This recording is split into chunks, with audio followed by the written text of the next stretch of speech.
दोस्तों, मेरा भारत जैसे महान देश में पुरुष प्रधान समाज के द्वारा महिलाओं के साथ जो डिस्क्रिमिनेशन सदियों से चले आ रही है, मेरा आज की इस वीडियो महिलाओं के साथ होते आ रही है उस डिस्क्रिमिनेशन का एक दर्द भरी दास्तां बयां करने का परिप्रेक्ष्य में मेरा एक छोटा सा आंतरिक प्रयास मात्र और देश के एक जिम्मेदार नागरिक होने का नाते आप भी अगर मेरा आज के इस वीडियो के मत के साथ सहमत होंगे तो इस वीडियो को ज्यादा से ज्यादा लोगों तक शेयर करके पुरुष प्रधान समाज का उस डिस्क्रिमिनेशन का शिकार महिलाओं के प्रति अपना थोड़ा सा कर्ज अदा करके अपना थोड़ा सा फर्ज जरूर निभाइए।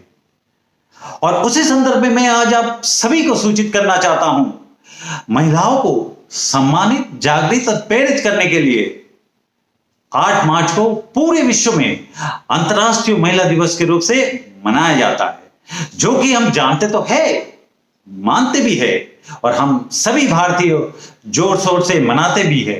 परंतु जब भी महिलाओं को पुरुषों का बराबरी का दर्जा देने का बारी आती है, तब हमारा पुरुष प्रधान समाज का एक घिनौना दोहरा चेहरा दुनिया के सामने बेनकाब हो जाती है।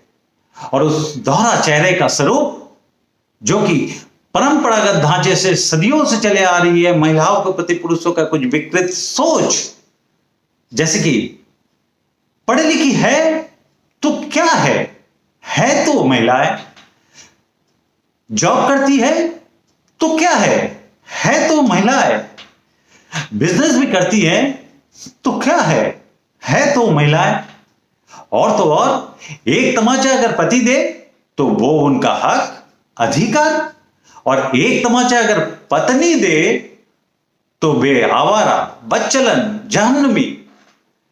दोस्तों, दुख की बात तो यह है, हमारे देश में ज्यादातर पुरुषों का उस विकृत मानसिकता वाली सोच आज भी बरकरार है, और दूसरी तरफ हमारा तथाकथित समाज का कुछ चलता हुआ एटीट्यूड, जैसे कि शादी के लिए लड़की वालों से दहेज के नाम पर मुंह मांगी रकम मांगना तो जायज है, क्योंकि वो हमारा समाज का एक इज्जतदार रीत है, इसीलिए तो समाज में बेहिचक चलता है।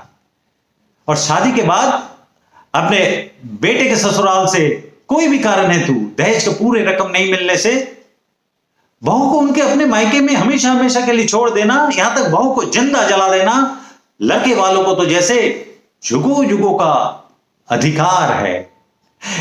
और वो भी तो हमारे समाज में चलता है। और शादी के बाद अपने घर पे आपस में जरा सा नोकझोंक में पत्नी के ऊपर ऊंची आवाज से बात करना, यहां तक पत्नी के ऊपर हाथ उठाना, हम पुरुषों का तो हक है, जन्म सिद्ध अधिकार है। और तभी तो समाज में वो भी चलता है।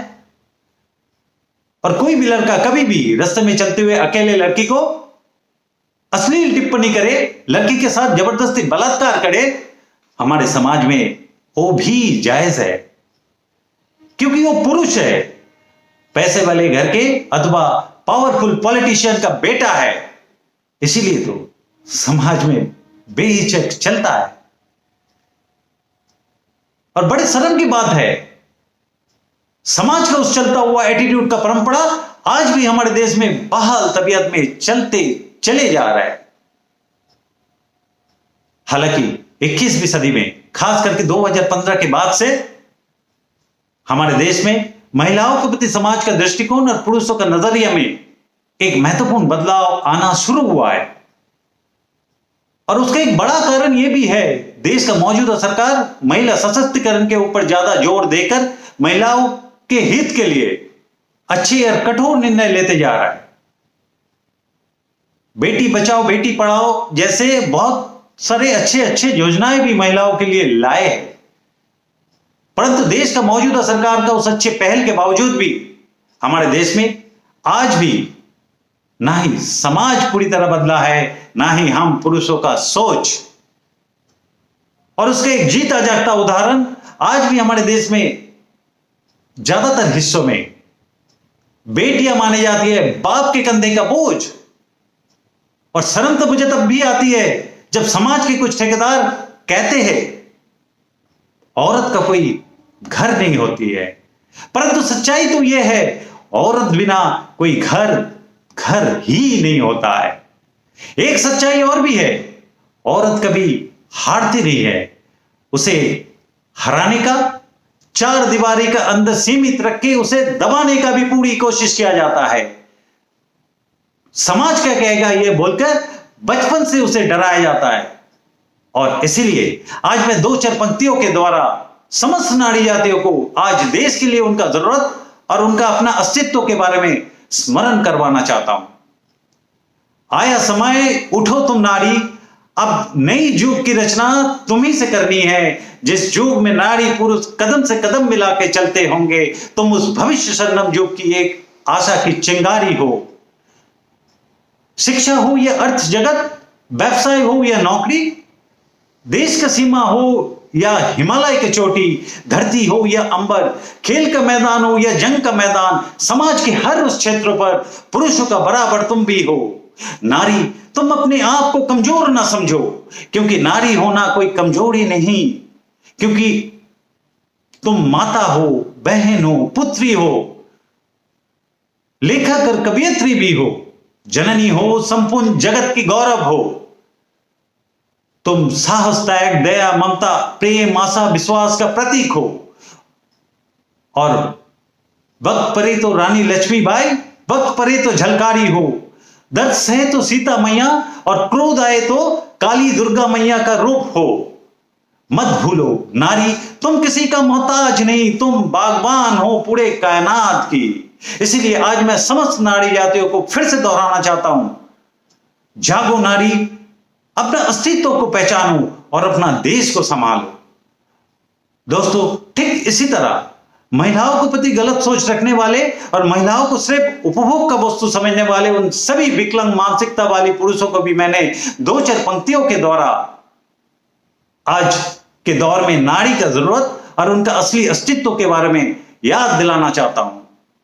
बीत गई वो काल की बेला, जब जीती थी वो घुट घुट कर, कुछ ना कह के सब कुछ सह के पीती थी वो आंसू चुप चुप कर। आज बनी हो नई युग की निर्माता, समाज के हर बाधा उससे हारी है, चार दीवारी का हर बंधन तोड़ के बाहर हो आज आई है। घर, समाज और देश का हर क्षेत्र पर खुद का जगह आज वो बनाई है, ऊंची ऊंची पद पर बैठी हर सम्मान का आज वो अधिकारी है। और कायर मानसिकता वाली सभी पुरुष याद रखो, नारी अपने आप में एक शक्ति है, ना ही किसी का मोहताज है। हर संकट से टकराना उसको भी आती है, हर मुश्किलों से गुजर जाना उसको भी आती है।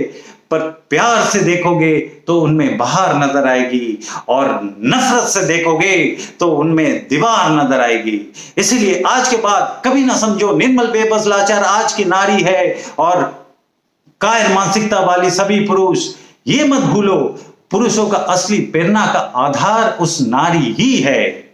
दोस्तों, आज के दौर में हम सभी देशवासियों को यह जानना और मानना बेहद जरूरी है कि कोई भी देश का दो पंख होते हैं, एक नारी, एक पुरुष, और देश का प्रगति एक पंख से उड़ान भरने से कभी नहीं हो सकती है।